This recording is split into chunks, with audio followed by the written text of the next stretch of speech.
Hi, I'm Dr. Joan Friedman. Welcome to Twin Tuesday.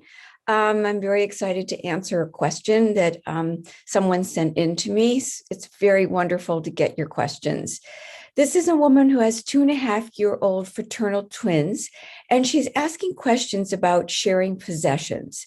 And I love this question because oftentimes parents don't understand that twins really need to have their own possessions because it's a matter of helping them understand and kind of recognize their own individuality.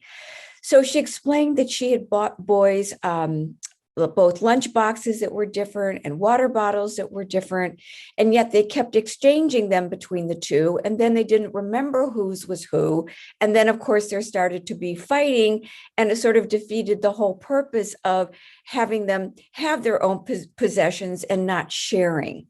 So, what I would like to advise is, first of all, to thank her for even having that in her consciousness because that's so important. And secondly, to put some identifying information on each of the boys' things. Like you can put a color or you can put an initial so they know exactly whose is whose. So they might go through something with exchanging it as some sort of a play that they're having. But at the end of the day, each of them have their own water bottle, their own lunchbox, and they can identify whose is whose because there's an initial on it. So, I mean, I know parents go through a lot of problems and trouble and angst when their kids are fighting and they're fighting over the same toy, and you can give them different ones and they just all want the same thing.